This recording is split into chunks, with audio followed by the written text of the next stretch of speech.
कानून तो नहीं कह सकते, लेकिन एक उच्च न्यायालय का जो आदेश आया 75 मीटर रोड हाईवे और रोड के दोनों तरफ से अतिक्रमण हटाने का। हाईवे वहाँ बैठा है, एनएच है, जो कोई भी मकान बना रहा है तो उनको रोकना चाहिए। आप एक तरफ कन्वर्ट भी कर रहे हो, गवर्नमेंट हमसे पैसा भी ले रही है, और अब कह रहे हो हम आपको पैसा नहीं देंगे, तो वो लोग पब्लिक जाएगी। नोटिस आ रहे हैं सबसे ज़्यादा पीड़ित हम जो ब्यावर से लेके गोमती तक, क्योंकि अभी हाल ही में 2 साल पहले यहाँ हाईवे का निर्माण 4 लेन में हुआ था। नुकसान है, जिसके एक ही मकान है या एक ही कोई प्रतिष्ठान है, वो कहाँ जाएंगे। नोटिस भी ऐसा है कि जैसे मेरा नाम राजमल जैन पुत्र केसरीमल जैन है, तो मेरा नाम आया श्री राजू पुत्र बटेवर, जबकि मेरी गोत्र बटेवरा है। इस तरीके से 2 आदमी रोड पे चल रहे थे, उन्होंने आसपास पूछा कि ये किसकी बिल्डिंग है, तो उस हिसाब से उन्होंने हाथ से वही नोटिस लिख के पास में कोई था उसको पकड़ा दिया। मैं राष्ट्र निर्माण में हम अपनी ज़मीन नहीं अपनी जान देने को तैयार हैं, लेकिन उसकी एक प्रक्रिया होती है। सबसे बड़ी समस्या यही आ रही है कि अब हमने लाखों रुपए लगाए, बिजनेस डिस्टर्ब हो जाएगा। ये एक मतलब धूल में लट जैसी स्थिति है कि तहसीलदार जी आ रहे हैं, दे रहे हैं। मैं तो कह रहा हूँ अगर मेरा अगर नाजायज़ अतिक्रमण है बिला नाम भूमि पे या राजकीय भूमि पे, सबसे पहले तोड़ा जाए। हम मुख्यमंत्री जी से भी ये अपील करेंगे, उनसे भी ये निवेदन करेंगे कि राजस्थान की जनता के हितों को देखते हुए जान माल की जो क्षति होगी और जो एक तरह का मतलब अराजकता का वातावरण बनेगा, अगर ये इम्प्लीमेंट होती है, अगर ये जो बनाई है, तो राजस्थान में फिर कानून और व्यवस्था की स्थिति संभालना मुश्किल होगा। इन दिनों राजसमंद में एक ऐसे मुद्दे की गूंज है जो सिर्फ राजसमंद ही नहीं बल्कि पूरे राजस्थान भर के बड़ी संख्या में लोगों के लिए पीड़ा का विषय बन गया है।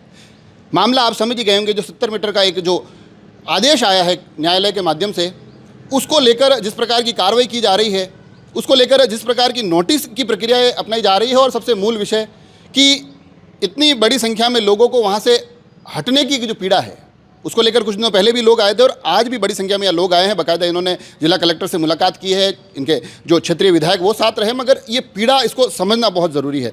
सबसे पहले मैं आपसे जानना चाह रहा हूँ कि कहाँ से आए हैं आप? हम लोग भीम तहसील, भीम और बरार और आसपास के गाँवों से आए हैं, भीम तहसील के। ये जो विषय है, ये आज आपका, जब मैं कलेक्टर साहब से बात कर रहे थे तब मैं सुन रहा था कि एक तो भाई बिना किसी नोटिफिकेशन के हमको ये कार्रवाई भी हो रही है, उसके अलावा आपको जो नोटिस दिए जा रहे हैं उस पर भी आपने काफ़ी आपत्ति जताई। सबसे पहले तो इस फैसले को कैसे देखते हैं, फिर नोटिस की तरफ आएंगे। जी सर, ये जो कानून तो नहीं कह सकते, लेकिन एक उच्च न्यायालय का जो आदेश आया 75 मीटर रोड हाईवे और रोड के दोनों तरफ से अतिक्रमण हटाने का, तो मैं आपको बता दूं कि सबसे ज़्यादा पीड़ित हम जो ब्यावर से लेके गोमती तक, क्योंकि अभी हाल ही में 2 साल पहले यहाँ हाईवे का निर्माण 4 लेन में हुआ था। उस समय हमारे को 131 फीट पे नोटिस देके बाकायदा मार्किंग करके मुआवजा देके पीछे लिया सबको। तब हमने समझा कि भाई अब ठीक है 131 मीटर पे हमारा हो गया, तो हमने वहाँ पे वापस अपने प्रतिष्ठान, किसी ने अपनी फैक्ट्री, किसी ने अपनी व्यावसायिक दुकानें वगैरह वापस निर्माण कर दी। अब ये कुछ दिनों 2 दिन 3 दिन पहले हमारे पास एक तहसीलदार जी के नाम से नोटिस आया। नोटिस भी ऐसा है कि जैसे मेरा नाम राजमल जैन पुत्र केसरीमल जैन है, तो मेरा नाम आया श्री राजू पुत्र बटेवर, जबकि मेरी गोत्र बटेवरा है। इस तरीके से 2 आदमी रोड पे चल रहे थे, उन्होंने आसपास पूछा कि ये किसकी बिल्डिंग है, तो उस हिसाब से उन्होंने हाथ से वही नोटिस लिख के पास में कोई था उसको पकड़ा दिया। तो मैं तहसीलदार जी से अभी हमने कलेक्टर साहब से ये निवेदन किया है कि सरकार अगर भू अवाप्ति करती है, कोई दिक्कत नहीं है, मैं राष्ट्र निर्माण में हम अपनी ज़मीन नहीं अपनी जान देने को तैयार हैं, लेकिन उसकी एक प्रक्रिया होती है। गजट नोटिफिकेशन हो, गजट नोटिफिकेशन के बाद में पेपर में आता है कि ये आराजी नंबर हम भू अवाप्त कर रहे हैं, उसका उचित मुआवजा जब हमने 131 पे हट के पुरानी अपने जो कंस्ट्रक्शन थे तोड़ के नया कंस्ट्रक्शन किया, लाखों रुपए हमने खर्च किए, अब अचानक से 2 आदमी आते हैं, तहसीलदार जी के नाम से एक नोटिस पकड़ा के जाते हैं। तो हमने ये निवेदन किया है कि एक तो ये गैर कानूनी है एक तरीके से देखा जाए तो, क्योंकि इतना कानून के विषय में हम जानते नहीं, लेकिन जो चीज़ मुझे लग रही है कि गजट नोटिफिकेशन सरकार एक कानून बनाएगी, हम लोग उच्च न्यायालय के आदेश से इतना अवाप्त कर रहे हैं। हम शहर्स तैयार थे।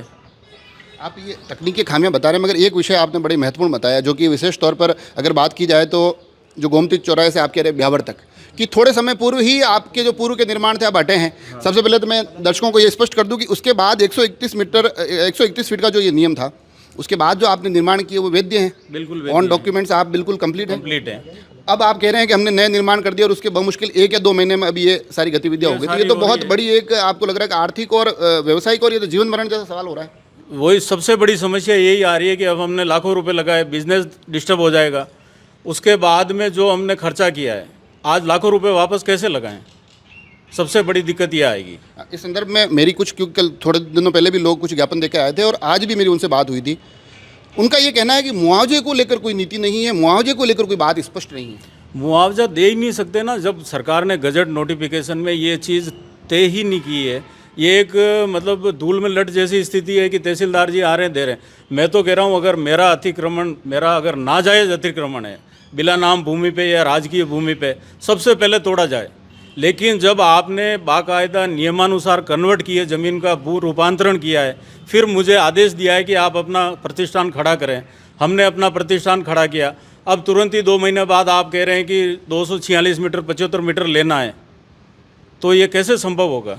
इस संदर्भ में और भी लोगों से बात करूंगा, मगर एक विषय में आपसे, क्योंकि आज आप आए हैं, आपके क्षेत्रीय जो विधायक हैं वो आपके साथ थे, अन्य विधायकों के संज्ञान में भी ये विषय आया है और ये मामला सिर्फ राजसमंद या भीमभर का नहीं है, ये सभी जगह का है, पूरे राजस्थान का। राजस्थान का है। तो ऐसे में आप अब उम्मीद करते हैं कि ये सभी सरकार के सामने भी ये बात रखेंगे कि बड़ी पीड़ा आ रही है और कहीं ना कहीं सरकारों के लिए भी ये समस्या का सबब बन सकती है? नहीं, हम सब ने ये तय किया है 2 चीज़ें। एक तो हम कानूनी भी लड़ सकते हैं कि तहसीलदार जी ने हमें किस बेस पर नोटिस दिया है। आपके पास सरकारी कोई आदेश नहीं है, गजट की कॉपी नहीं है, आपने कैसे आदेश दिया? दूसरी बात है, हम मुख्यमंत्री जी से भी ये अपील करेंगे, उनसे भी ये निवेदन करेंगे कि राजस्थान की जनता के हितों को देखते हुए जान माल की जो क्षति होगी और जो एक तरह का मतलब अराजकता का वातावरण बनेगा, अगर ये इम्प्लीमेंट होती है, अगर ये जो बनाई है, तो राजस्थान में फिर कानून और व्यवस्था की स्थिति संभालना मुश्किल होगा। तो मैं तो भजन लाल जी से भी ये आग्रह करूँगा, निवेदन करूँगा कि आप इस उच्च न्यायालय के जो वर्डिक्ट आया उसके विरोध में आप उच्चतम न्यायालय में अपील करें और राजस्थान के जनता की हितों की रक्षा करें। ये जो पूरा विषय है, क्योंकि अब आप तो खैर बरार के प्रतिनिधि भी रहे हुए हैं, उस क्षेत्र में बड़ा गांव है, जब भीम देवगढ़ का जिक्र आता है तो ऐसा लगता है कि ऐसा भी नहीं है कि अति संपन्न लोग वहाँ सारे ही हैं, बहुत साधारण परिवारों से आते हैं। तो आपको लगता है कि हाईवे के किनारे इस कानून से तो उनको भी बहुत ज़्यादा एक बड़ा बहुत ज़्यादा नुकसान है। जिसके एक ही मकान है या एक ही कोई प्रतिष्ठान है, वो कहाँ जाएंगे? हम भी आए थे, रास्ते में ये बात कर रहे थे, किसी एक बुजुर्ग है तो उसके ये वही जगह है, वही मकान है, उसका कोई कुछ नहीं, आगे पीछे कुछ भी नहीं, तो वो कहाँ जाएंगे? इसके अलावा जैसे आप ये हमने पूछा तहसीलदार जी एच साहब से, तो बोले ये तो 2003 या 2011 का नियम। अगर 2010 या 11 का या 3 का जो भी नियम है, तो फिर आप कन्वर्ट क्यों कर रहे हैं? आप हमें कह रहे कि आप एनओसी पंचायत से लाओ, नगर पालिका से एनओसी में, एनएचआई से एनओसी ले ली, और आप हमें कन्वर्ट कर रहे हो और गवर्नमेंट हमसे पैसा लेके कन्वर्ट करके दे रही है। आप अपना प्रतिष्ठान खड़ा करो। और आपका हाईवे बन रहा था उस वक्त बता देते और उस वक्त कम से कम नया निर्माण तो नहीं होता? नया निर्माण नहीं होता। जब हाईवे वहाँ बैठा है, एनएचआई जो कोई भी मकान बना रहा है तो उनको रोकना चाहिए। आप एक तरफ कन्वर्ट भी कर रहे हो, गवर्नमेंट हमसे पैसा भी ले रही है, और अब कह रहे हो हम आपको पैसा नहीं देंगे, तो वो लोग पब्लिक जाएगी। तो नोटिस आ रहे हैं, उसमें जो मैंने एक नोटिस पढ़ा उसमें लिखा हुआ है कि भाई मुआवजे का, हालांकि आप बता रहे जिक्र है ही नहीं क्योंकि उस प्रक्रिया में इनके लिए संभव भी नहीं है, कि अगर 7 दिन में आपने हटा दिया तो ठीक है, नहीं तो हम हटाएंगे। क्या कोई जवाब देने लेने जैसी स्थिति परिस्थिति बन रही है कि नहीं बन रही है वहाँ? बन रही है। अब कैसे 7 दिन का जो नोटिस दिया हमें 2 दिन पहले मिला है। 1 तारीख को नोटिस उनका हो गया, हमको मिला 5 तारीख को, या मिला आपको 7 दिन का नोटिस है। अब हमें तो 2 दिन का टाइम ही मिला, अब 2 दिन में कैसे हटाएंगे? पब्लिक एकदम कैसे हटेगा? बड़ी समस्या। एक आखिरी सवाल मैं जानना चाह रहा हूँ, क्योंकि आपके क्षेत्र से थोड़े दिनों पहले बाघाना और उसके आसपास के कुछ लोग आए थे, आज आप बरार और उसके आसपास के क्षेत्र के लोग आए हैं, सभी लोग प्रभावित हो रहे हैं। तो क्या इस संदर्भ में ऐसा भी कोई आपका एक कोई है विचार या इस तरह का भी कोई रूपरेखा बन सकती है कि भविष्य में उस क्षेत्र के सभी लोग मिलकर आए, अपनी बात रखें? नहीं, हम लोग ये सोच रहे हैं, क्योंकि ज्ञापन देने मात्र से कुछ होगा नहीं। अगर ऐसा ही होता तो हम सारे क्षेत्रीय जो भीम तहसील के जितने लोग हैं सारे मिलके हम सोचेंगे जयपुर जाने के लिए, और मुख्यमंत्री जी को ज्ञापन देंगे, रूबरू उनसे बात करेंगे और उनको सारी स्थिति वीडियो बना के लेके जाएंगे कि ये स्थिति है। 3 महीने 6 महीने पहले हमारे को 131 मीटर पे पीछे किया था, हमने बनाई, वापस कंस्ट्रक्शन किया, आज स्थिति है 250 मीटर में पीछे। अब अच्छा, भौगोलिक स्थिति ऐसी है कई जगह पे, जैसे आप राजस्थान टोटली अपना पहाड़ी इलाका है या पर्वतीय इलाका है। अब कई स्थिति ऐसी कि जैसे मेरा प्रतिष्ठान है, अब मैं 250 मीटर पीछे जाता हूं तो पहाड़ आ गया, 250 फीट, सॉरी 275 मीटर पीछे जाते हैं पहाड़ आ गया। अब मैं अपना प्रतिष्ठान या अपने परिवार का, मेवाड़ के परिदृश्य में और भी ज़्यादा ये बहुत बड़ी ये सबसे बड़ी दिक्कत है, भौगोलिक परिस्थिति भी। तो सरकार को इस चीज़ को मद्देनजर रखते हुए अपने हितों की, जनता के हितों की रक्षा के लिए कम से कम उच्चतम न्यायालय में ये अपील करनी चाहिए इस आदेश के विरुद्ध में, या इसमें भी जो दी बेस्ट हो सके वो करवाना चाहिए। सरकार की जिम्मेदारी ही है। अब नोटिस का क्या होगा, क्योंकि नोटिस आपको 7 दिन का दिया हुआ है। अंदर मैं आपकी बात सुन रहा था तो बताया जा रहा था कि कुछ नोटिस तो ऐसे हैं जो जिन पे लिखा हुआ 1 तारीख है, मिला हमको 5 तारीख को है, अब हमारे पास 2 दिन ही बचे हैं। नोटिस को लेकर प्रशासन का क्या रुख है, क्या स्थिति है? नहीं, एक बार तो हम लोग अब जैसे कलेक्टर साहब ने भी कहा है कि आप अपना पक्ष तहसीलदार जी के पास रख दीजिए। दूसरा, अभी हम लोग ये सोच रहे कि ये हमारे को दिया किस बेस पे, तो कानूनन भी हम अपने एडवोकेट से सलाह लेके अगर ऐसा कुछ है तो इस नोटिस के विरुद्ध में हम अपना पक्ष कोर्ट में रखेंगे।